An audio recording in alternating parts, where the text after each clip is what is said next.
Los seres humanos siempre nos hemos preguntado por nuestra propia naturaleza. Hoy en día sabemos que somos una especie de primate que ha ido adquiriendo algunas capacidades y perdiendo otras. Pero una gran pregunta es, ¿hay alguna característica exclusivamente humana? Durante un tiempo se pensó que el ser humano era el único capaz de fabricar instrumentos. Se hablaba de Homo faber, porque además de utilizarlos, éramos capaces de fabricarlos. Sin embargo, otros primates son capaces de modificar ramas para cazar termitas. Esta capacidad ya no sería exclusiva de nuestra especie. Otra actividad que puede parecer única es el juego. El juego es importantísimo, desde la infancia hasta la vida adulta. Para ello se acuñó la expresión Homo ludens, el ser humano que juega. Pero de nuevo se nos cae esta exclusividad al observar que otras especies también juegan. Pero ¿y si os digo que existe una capacidad exclusivamente humana y que la estoy utilizando ahora mismo? Como podréis suponer, me refiero al lenguaje. Vamos a hablar de Homo loquens, el humano que habla. Metareferencias para los habituales.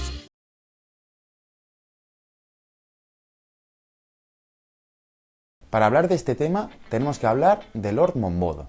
Este lingüista escocés fue el primero en plantear que el lenguaje surge por ventajas evolutivas. Puede parecer una obviedad, pero no hay que olvidar que en su época, el siglo XVIII, todavía no había sido enunciada la teoría de la evolución por selección natural de Darwin.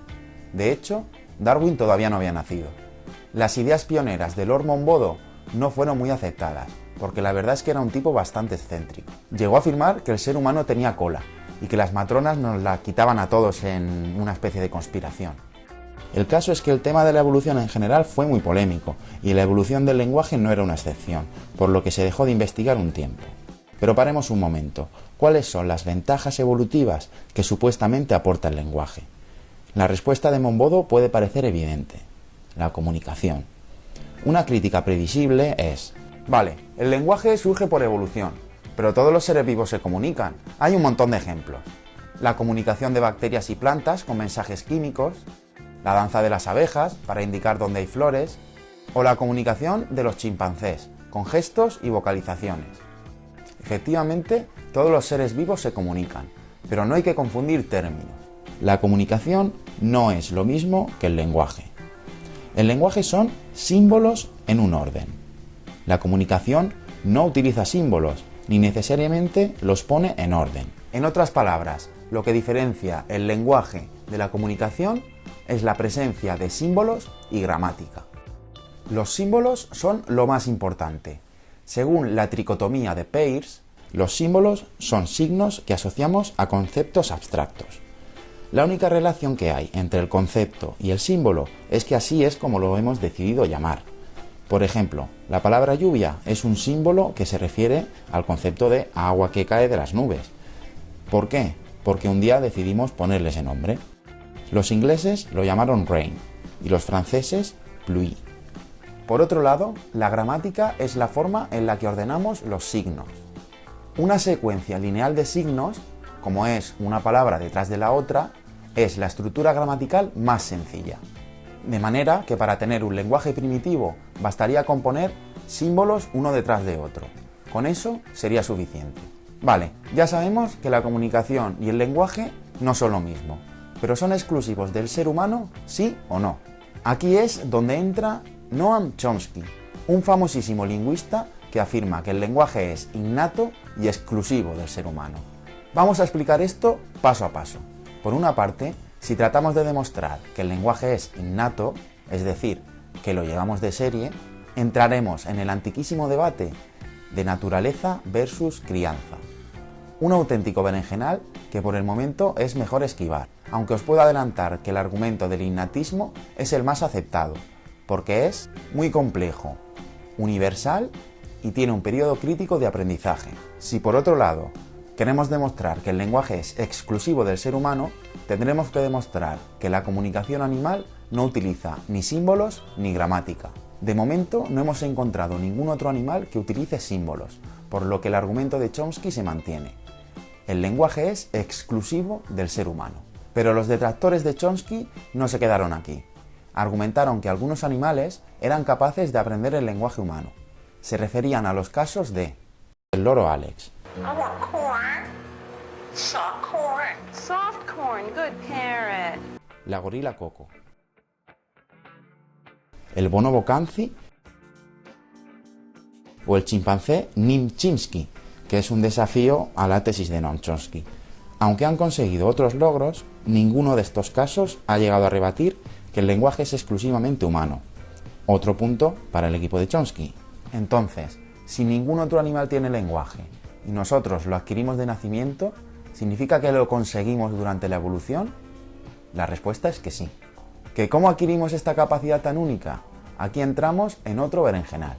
En la actualidad existe un debate entre si fue un proceso gradual, que comenzó con la evolución de los homínidos, o repentino, en un momento evolutivo más reciente. Y es que el lenguaje es muy difícil de estudiar, porque no se preserva. Tenemos que buscar evidencias en fuentes indirectas, como fósiles, arte prehistórico o genes. Por ejemplo, a través de los fósiles del cráneo, podemos saber que los primeros humanos ya poseían las áreas cerebrales de Broca y de Wernicke, como nosotros. Ambas son protuberancias en el hemisferio izquierdo, asociadas a sonidos. La primera está relacionada con el habla, mientras que la segunda está relacionada con la escucha. Otros aspectos, como el vocabulario, no se pueden ubicar tan fácilmente. Por eso, afirmar que estas áreas son las responsables del lenguaje es simplista, lo que nos impide saber con certeza si lo utilizaban o no.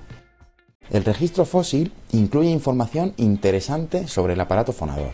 Los mamíferos tienen una laringe alta, lo que les permite hacer sonidos y tragar a la vez. Pero la nuestra está más baja, dejando un mayor espacio y por tanto permitiendo una mayor gama de sonidos. Esta característica se habría desarrollado gradualmente, desde los primeros humanos hasta ahora, permitiendo que hablemos, siempre y cuando no estemos tragando a la vez. El arte prehistórico, las famosas pinturas rupestres o huesos y dientes tallados, se ha relacionado con el pensamiento simbólico. Para algunos investigadores hay un componente abstracto en pintar, por ejemplo, la magia de la caza, algo que no se encuentra al pintar un simple bisonte. Esto indicaría un mundo interior, con símbolos y por tanto un lenguaje. Como esto ocurrió mucho después del surgimiento de los primeros humanos, sería indicador de un salto repentino y reciente, algo así como un gran salto cuántico, que contradice al gradualismo. Por último, sería imposible hablar de la evolución del lenguaje sin nombrar al gen FOXP12. Se ha encontrado este gen en muchas especies animales, sin embargo, los humanos tenemos una versión propia. Algo muy interesante es que participa tanto en el habla humana como en el canto de las aves. Todo apunta a que su función es transformar la información de los sentidos, como escuchar a alguien hablar, en acciones motoras, el propio acto del habla.